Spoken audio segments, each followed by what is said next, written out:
A very good morning to all of you. I once again welcome you all to this video lecture. As you know that in the last video we completed one important chapter from the syllabus that is called as the chemical kinetics. So in that chapter we discussed the important aspect of the chemical reaction, that is the rate of a chemical reaction, and the important aspects regarding the rate of a chemical reaction. So after completing that important chapter from the syllabus, today we are going to start the next important chapter from the syllabus, and that second chapter is called as the investigation of molecular structure. So this is a very important chapter as far as the weightage of the chapters are concerned in a syllabus. So this is a very important chapter as far as the weightage is concerned. Now if we look towards the title of this chapter, that is investigation of molecular structure. So in this chapter it is very clear to us that we have to investigate, we have to find out something. What we have to find out? We have to find out the molecular structure, or how to study, how to decide the respective structure of a molecule. So for this purpose, what are the different aspects, what are the different methods, what are the different criteria? On that basis we can find out, or we can predict the structure of a molecule. So that all these aspects we are going to study in this current chapter, that is called as the investigation of molecular structure. Before starting the different points from the chapter, first of all, we know very well that molecules are nothing but the collection of different atoms. The different atoms are arranged together in a specified manner or in a specific arrangement in order to form a new type of the structure, and that is called as the molecule. So molecule is made up from the constituent atoms. So while predicting the structure of a molecule, what we have to take into consideration? So basically we have to take into consideration actual size of the molecule. What is the actual size of the molecule? That is, we have to predict what is the number of atoms present in a particular molecule, how these atoms are present in a molecule. So this is the first important a simple criteria we have to take into consideration while finding out the structure of a molecule. After that, once we know what are the atoms present in a particular molecule, after that we are interested in a manner in which manner these atoms are arranged together, in manner in which they are arranged together. What is the interatomic distance? What is the interatomic distance present between these atoms? What is the strength of that particular molecule? So all these parameters we have to take into consideration while predicting the structure of a molecule. So in general we can say that whenever we concern regarding the structure of the molecules, the various types of the factors we have to take into consideration for predicting its structure. Now molecules are of different types. Some molecules are simple, some are complicated molecules are there. So while predicting this type of the structure of the molecules, we have to follow some physical methods. We have to follow some physical methods. By using that physical methods, we have to study the structure of the molecules. Now what are the different physical methods, what are the different aspects by using that we can predict the structure of the molecule? So all these things we are going to study in this second chapter called as the investigation of molecular structure. Now as far as the various points of these chapters are concerned, these chapters is divided into two important parts. Important parts is there, part first and part second. In a part first we are going to study the different physical methods or the different physical aspects in order to study the structure of the molecule, while in the second half or in the second part the different type of the techniques are there, and that techniques are nothing but the spectroscopic techniques. How to study the molecular structure with this type of the spectroscopic techniques. So all that techniques are included in the second half of this chapter.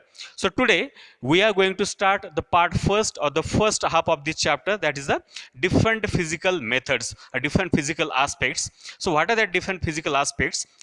Before starting that, what are the different type of the important concepts, what are the different type of the important concepts are there that are very very important to study this molecular structure. So today we have to take some important concepts or important aspects regarding the molecular structure.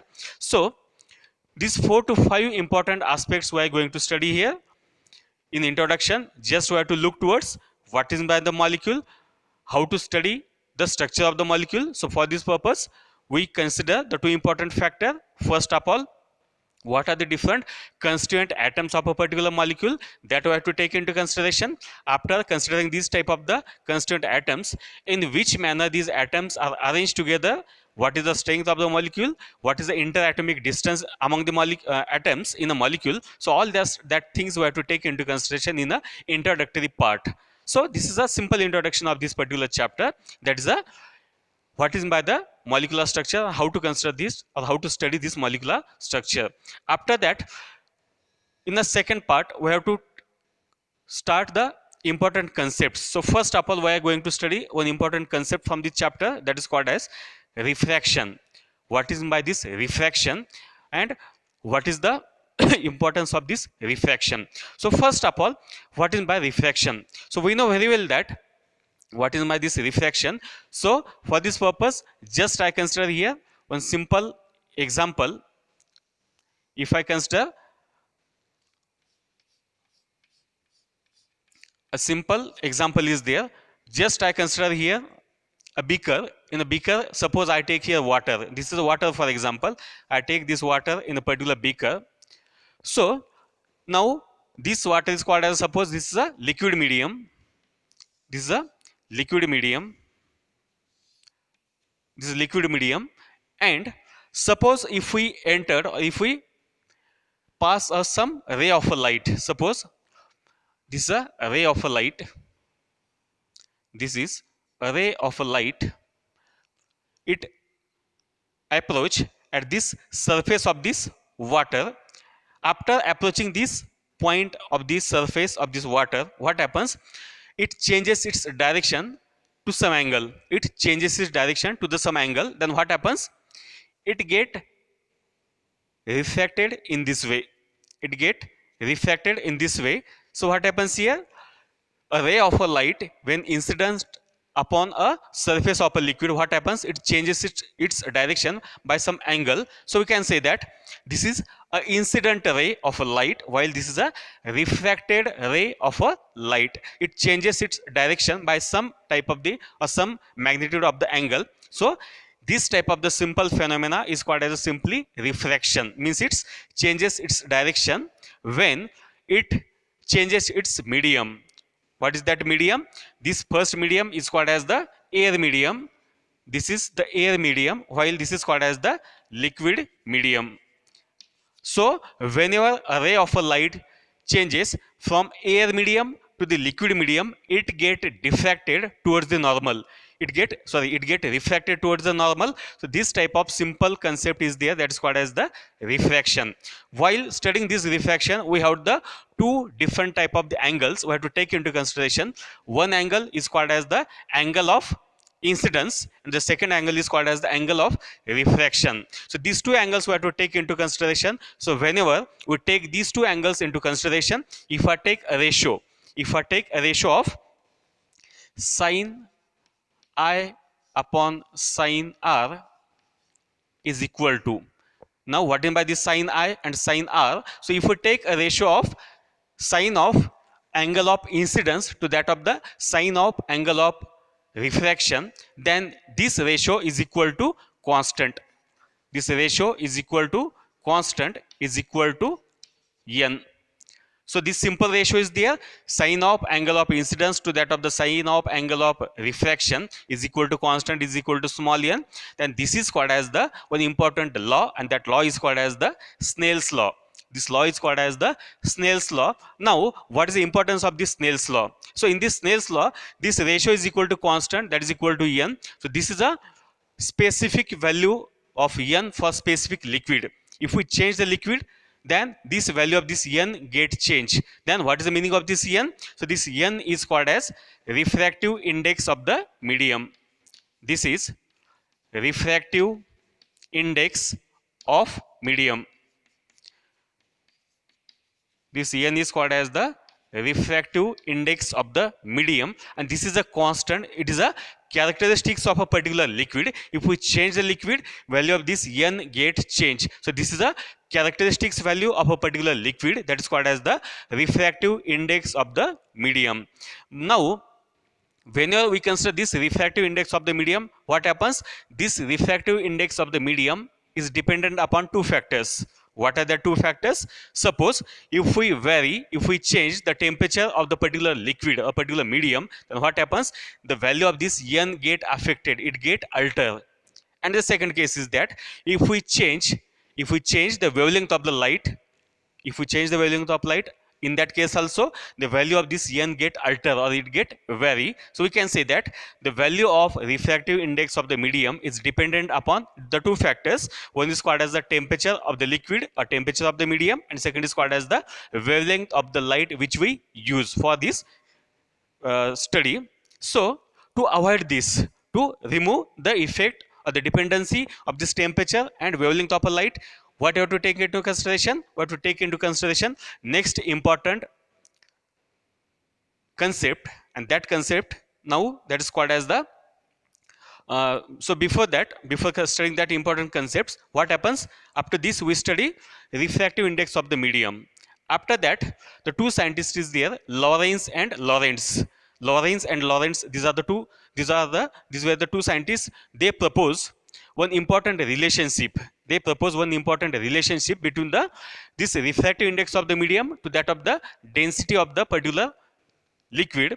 So they propose one important equation, and that equation is there, n square minus 1 upon n square plus 2 into 1 upon d is equal to r into s. This is a important equation is there. One relation is given by these two scientists. N square minus 1 upon n square plus 2 into 1 upon d is equal to rs. Now in this equation, this n is no doubt called as the refractive index of the medium. This d is called as the density of the liquid. This rs stands for the specific refraction of a particular liquid. Now what happens?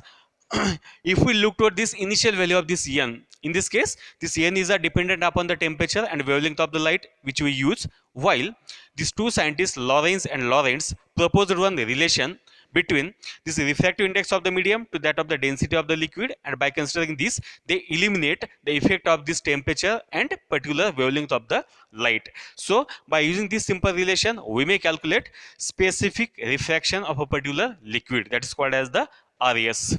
Now if we consider this particular equation of specific refraction, now suppose if we multiply this equation on both the sides by the molecular weight of the substance, if we multiply both sides of this equation by the molecular weight of the substance, then what happens? We get the next equation as this is a n square minus 1 upon n square plus 2 into m upon d is equal to Rs into capital M.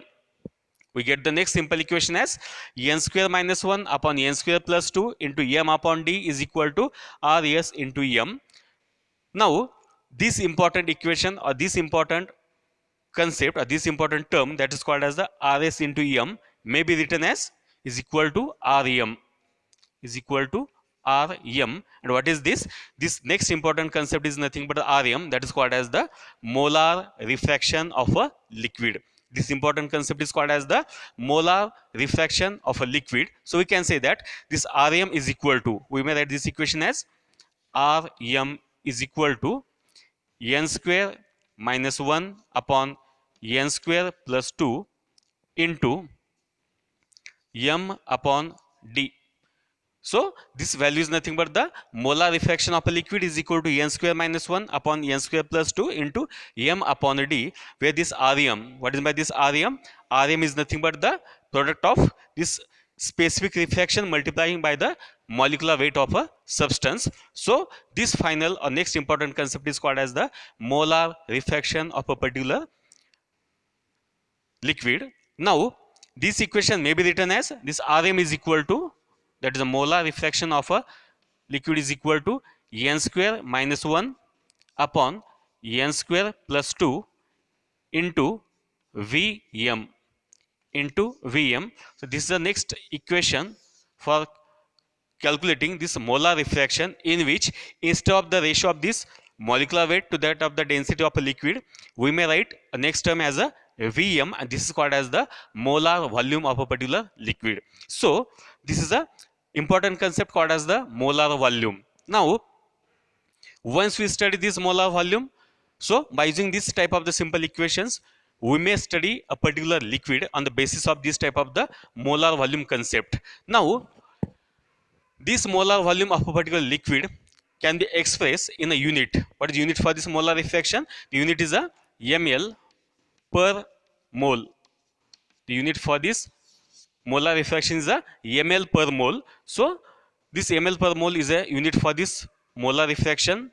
Now if we consider the different aspects of this molar refraction values or magnitude, what happens? This molar refraction values for a particular liquid is called as the partly additive and partly constitutive property. This molar refraction is called as the partly additive and partly constitutive property. Now what is the partly additive and partly constitutive? So for this purpose, before studying that, we have to consider a simple example of a molecule. For example, if I take here example of, I consider here simple example of molecule as a methyl alcohol. Suppose this methyl alcohol is there.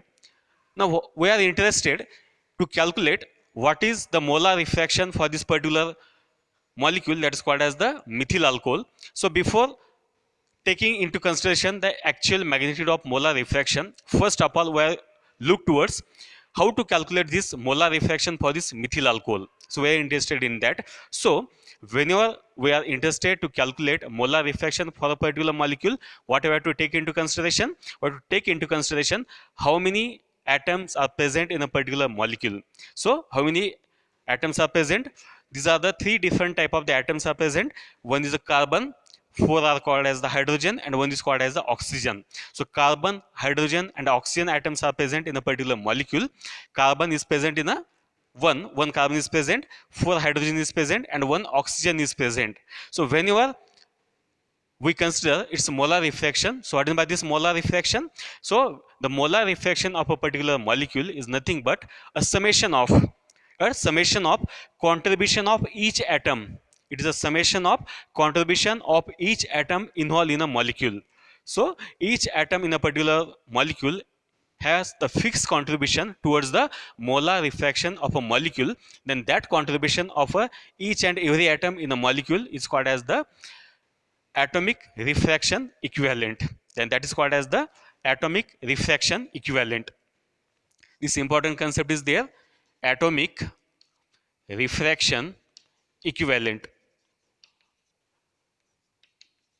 Atomic refraction equivalent. So what do you mean by this atomic refraction equivalent? The contribution of which contribution? The contribution of each and every atom present in the molecule towards this molar refraction. Then that contribution is called as the atomic refraction equivalent, and this is a fixed value for a fixed atom. By using that atomic refraction equivalent values, we may calculate the molar refraction of a particular molecule in the unit ml per mole. So this is a very simple method for calculating this type of the molar refraction of a particular molecule.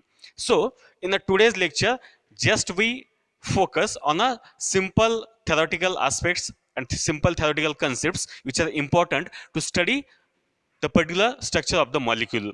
So today we start the second chapter from the syllabus, that is called as the investigation of molecular structure, in which we study the simple introduction of this chapter. After the introduction, we studied the 4 to 5 simple and important concepts. The first concept is called as the refraction, that is capital R. So what is meant by that refraction? Whenever a ray of light can be passes from air medium to the denser medium, that is called as from air to the liquid medium, what happens? It get refracted towards the normal, then that is called as simple refraction. During this phenomena, two types of the angles is there. One is called as the angle of incidence and second is called as the angle of refraction. So if we take a ratio of sine of angle of incidence to that of the sine of angle of refraction, that is equal to constant, that is equal to small n. In that, small n is there, that is a constant. So this type of ratio is called as the Snell's law. This is called as the Snell's law. In this Snell's law equation, the n is there, that n is called as the refractive index of the medium, and this refractive index of the medium is a characteristics of a particular liquid. It is a fixed for a fixed liquid. Now this refractive index of the medium is dependent upon the two factors. One is called as the temperature and second is called as the wavelength of the light which is used. To avoid this, the two scientists Lawrence and Lawrence proposed one new relationship, a new relation between the refractive index of the medium to that of the density of the liquid. So they propose one relation, that is a n square minus 1 upon n square plus 2 into 1 upon d. Then this type of equation is called as the specific refraction. This is called as the specific refraction of the liquid. After that, if we multiply this equation on both the sides by the molecular weight of the substance, then you will get the next equation as n square minus 1 upon n square plus 2 into m upon d is equal to rs into m is equal to rm, where rm is nothing but the next important phenomena, that is called as the molar refraction of the liquid. So at the last we can write this molar refraction of a liquid is equal to n square minus 1 upon n square plus 2 is equal to m into d, while finally this equation converted into molar refraction of a liquid is equal to n square minus 1 upon n square plus 2 into Vm. This Vm is called as the molar volume of the particular substance.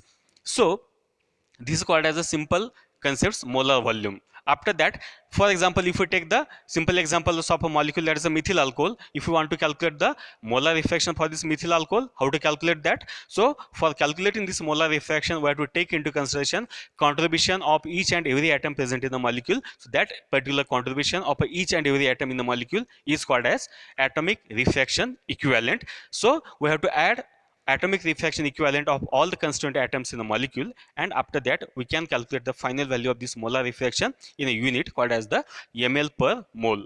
So today we studied this type of the important aspects of the different type of the physical phenomena which are important for studying this type of the molecular structure. So with this, today we stop here. The next important points from the syllabus of this second chapter we can study in a next video lecture. So with this, I stop here. Thank you.